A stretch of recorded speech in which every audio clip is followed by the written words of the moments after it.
This film industry-related video segment of TalentTVProductions.com is brought to you in part by Adanto Corporation, the Petroleum Group. A special thanks to Fort Lauderdale International Film Festival. Every October, the international film community gathers in Fort Lauderdale to celebrate film. Get your tickets now and join them.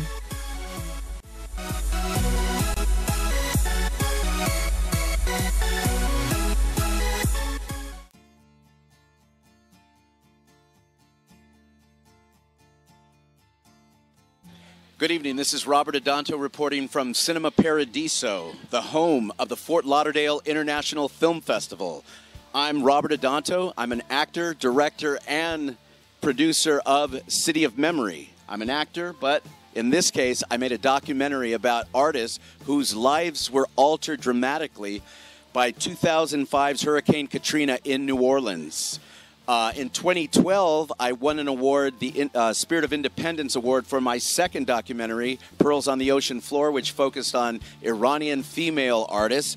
And my focus for all of my films thus far, I've got 3, is on visual artists who have undergone dramatic changes in their lives. The first film was about China.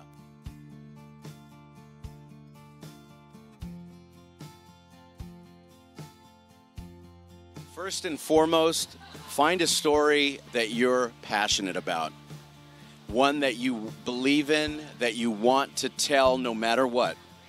When there are dark days, when no one's around and you're the only person working on something, as was my case at several points of the 3 films that I've completed, if you do not believe in your project, it won't get done.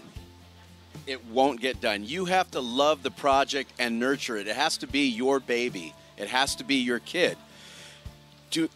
And here's some advice. Do not compare your project or the development or the pace of it with anybody else. Your film has its own trajectory. If you know that, you'll be patient with it. You won't rush it. You won't feel like, oh, so-and-so got this deal or so-and-so has this actor. The best thing that anybody ever told me is, like, know your story, do your research, and be able to speak about it. On 2 occasions with my 2 previous films, I was able to get money because I spoke about what I was passionate about with someone who said, you know what, let me give you $17,000, and that took me to China, and that allowed me to get the footage for a first film. If I didn't really know about China's transformation, if I didn't know the history of China, if I didn't know everything that had happened post-Mao after Mao died, I wouldn't have been able to convince that person that I really knew the subject, but I was able to do that. Know your subject, whether it's a narrative film or a documentary. You need to know your subject and love your subject and want to be able to tell it, because it really will have the power to convince people that you know what you're doing.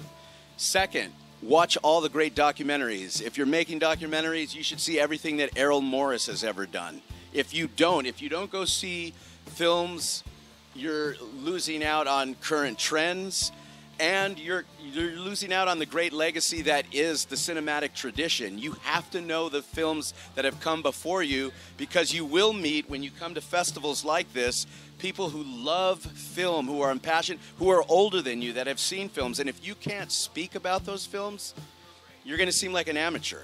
And honestly, that's a big part of it. You have to know films, you have to know actors, you have to stay current. And this shouldn't seem like work, because if you love what you're doing, you want to know, what films are coming out, what do some people feel are the greatest science fiction films, right?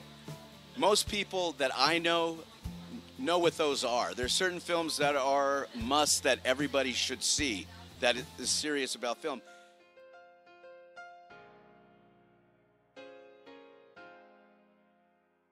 A lot of people want to be able to say, oh, I got distribution.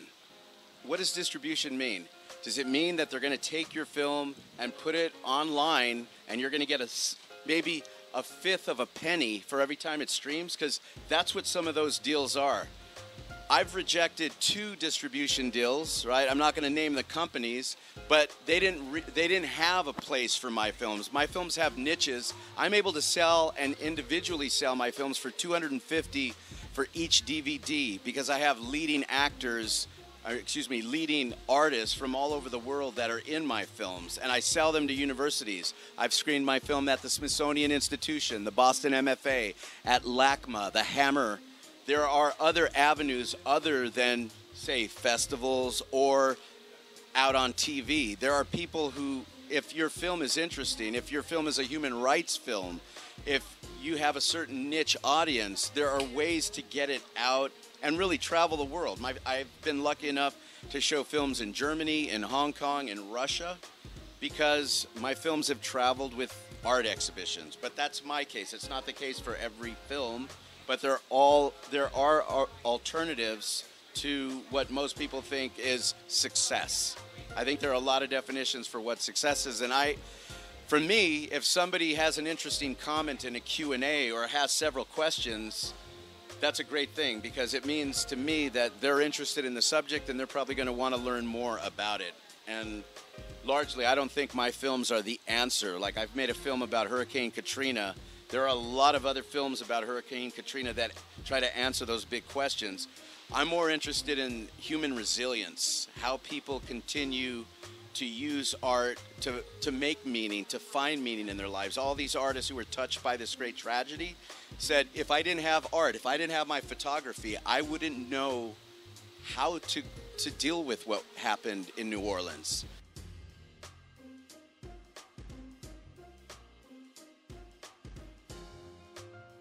Okay, I'm working on a narrative film now, which to me is very different from raising funds for a documentary.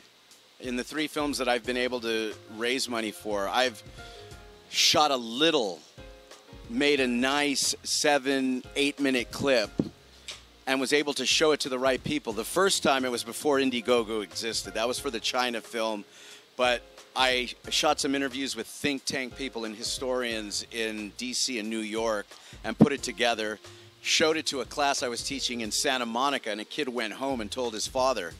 Little did I know that that father was Jan de Bont. Jan de Bont was the director of Lara Croft Tomb Raider. He was also the director of, what was the movie with Keanu Reeves on that bus with Sandra Bullock and it's racing through?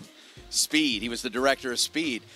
Jan de Bont, who's from the Netherlands, started his career in filmmaking in Japan with a short documentary, and he's always loved the East, and Lara Croft Tomb Raider was shot in Shanghai. And his son, Alex, went to him and said, my teacher's making a film about China. You should see what he put together.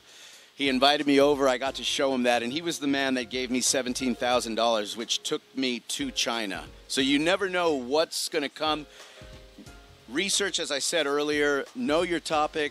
And if you can shoot something and start telling that story and it's done well, you never know. You have a shot. You could put pictures that you find on the internet. All it is a device. It's an extended kind of calling card. You could say, this is what I'm trying to do. Do you see where this is going? If you can always represent visually what your ideas are, and you can put them forth and have a little audience and have a little discussion afterwards, that's a good way.